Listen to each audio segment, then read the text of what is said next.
Starting with our top focus at this hour, the biggest story of the day as well. Israel's cabinet has approved a ceasefire deal with the Hamas group that would bring a temporary halt to a devastating war that has stretched on for over 6 weeks in the West Asian region.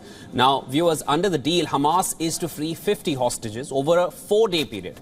The Israeli government, on the other hand, said that it would extend the lull by an additional day for every 10 hostages released.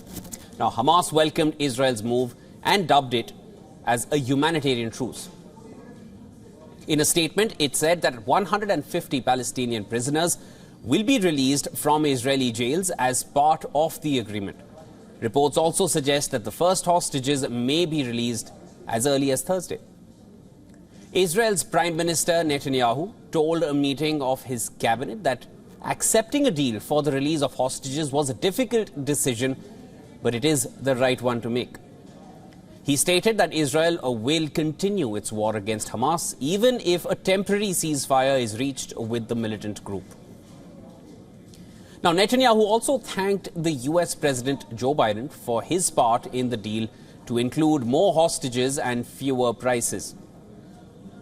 A US official said that 3 Americans among Gaza hostages are set for release. There is idle talk outside, as if after the truce to return our abductees, we will stop the war. So I would like to make it clear, we are at war, and we will continue the war. We will continue the war until we achieve all our objectives. Eliminate Hamas, return all abductees and missing persons, and ensure that there will be no element in Gaza that threatens Israel. Now, sources from Hamas and Islamic Jihad, which took part in the October 7th attacks on Israel, disclosed details to news agency AFP on the condition of anonymity.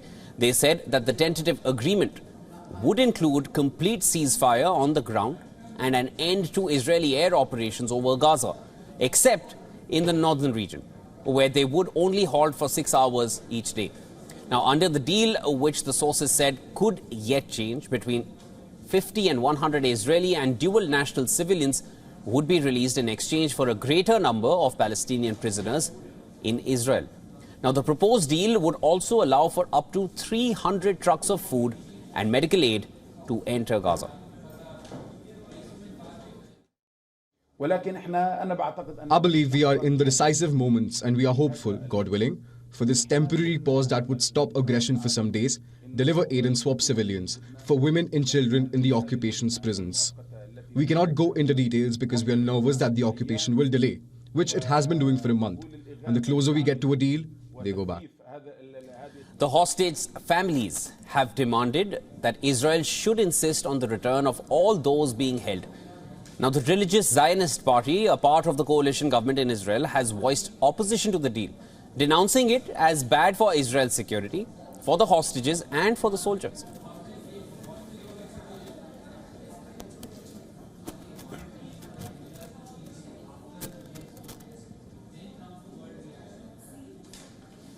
Now, we were earlier joined by Bishop Garrison, a senior fellow at the National Security Institution at George Mason Law School and adjunct professor at Georgetown University. This is what he had to say about the hostage deal and what it will imply. Listen in.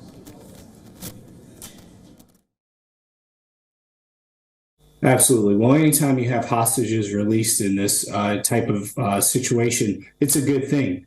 Again, as we've stated, as others have already discussed on this point, though, Israel is still finding itself very much in a hot war with Hamas right now, with the terrorist organization. So this is a positive step forward. I applaud the Biden administration for being able to help support these efforts with Secretary Blinken and the president directly having a hand in this. But it is not over yet. It's not done until it's done, until not only we're able to get these hostages out of harm's way, but to get all the hostages out of harm's way. It was roughly a little over 240 that were taken on October 7th initially, to include Americans and Israelis within those numbers. So this is a very positive step forward, and we'll see some humanitarian aid, somewhere in upwards of 300 trucks per day, moving in food and aid and fuel and supplies into the area, as you said, has been under a great deal of stress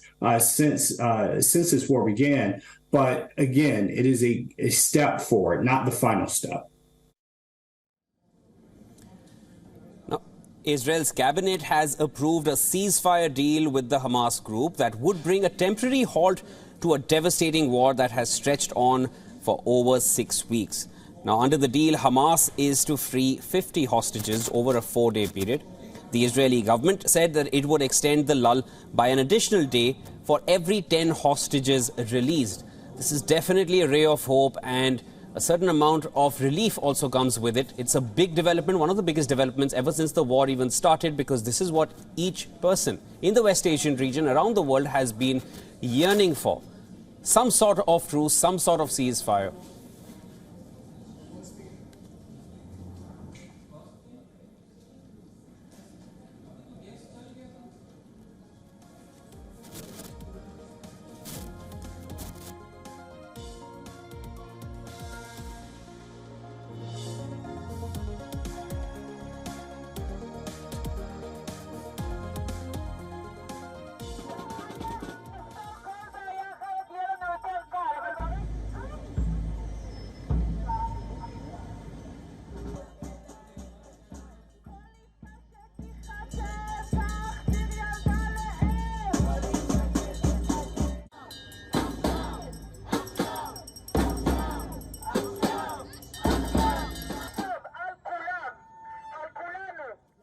All right, joining me on the broadcast is our correspondent Jody Cohen, who's reporting live and is on ground from Renana. Welcome on board, Jody. All right, Jody, what more can you tell us about this deal and about the views of the Israeli government on it? It has come after a long wait. What more can you tell us? Hi, Shivan. So we heard an announcement at around 3 o'clock this morning that the Israeli cabinet had voted in favour of this hostage release deal. Now, it involves a 4-day pause in the fighting, and the start time is to be announced within 24 hours. 50 living hostages are expected to be released, including 30 children, 8 mums and 12 women. And they're expected to be released in groups of 12 or 13 a day. And the deal could also include Red Cross accessing other hostages. They, remember, haven't been visited in more than 6 weeks now. Now, only out of the government's Otzma Yehudit's 3 ministers voted against this deal, and that's because the deal would leave behind 190 hostages in Gaza, including 10 children and many women. We're hearing that the Al-Nagor Terror Victims Association is going to be appealing to the High Court, demanding to see more details of this deal. Their concern is the early release of up to 150 Palestinian prisoners, including those convicted of attempted murder and involvement in terror attacks. They're concerned about the IDF not monitoring Hamas during the pause and about fuel being delivered to Gaza, which they say could be taken by Hamas. But the High Court is expected to reject that petition. Now, Religious Zionism's 3 ministers had also expressed opposition, saying that the deal would give Hamas the opportunity to reorganize and would prolong the Israel Defense Forces campaign. But ultimately, they voted with the government. That's because it's been supported. The deal's been supported by the army and the security services. It's also received the support of the opposition, the Palestinian Authority, the United States, and the EU have all welcomed this deal. Jody, after the 4-day pause, now, I just want to revert to what the Israeli Prime Minister had mentioned, that this is not the end of the war. He said that this is a temporary pause. I wanted to understand from you, after the 4-day pause, the fighting is likely to resume, but at what degree and at what intensity? Is it likely to change? Is there going to be a different approach after this kind of a truce? Definitely, we're all going to see it happen for the first time.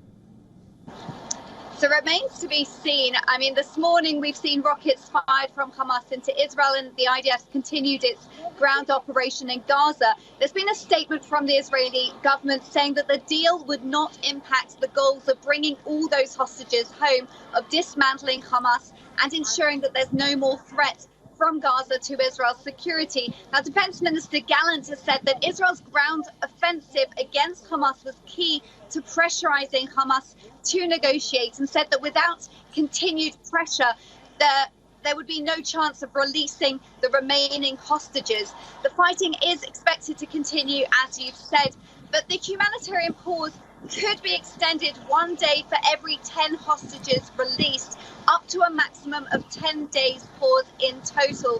The US is also saying that they're hoping that this deal could lead to a pause in Hezbollah's missiles too. Remember, we've seen more than 1,000 missiles fired from Lebanon into Israel, and US envoy Amos Hochstein has said that he's been working to pressurize the Lebanese government to stop Hezbollah from firing those rockets, but it remains to be seen. I think very much everyone's taking this 1 day at a time at the moment, and really hour by hour for those hostage families as well.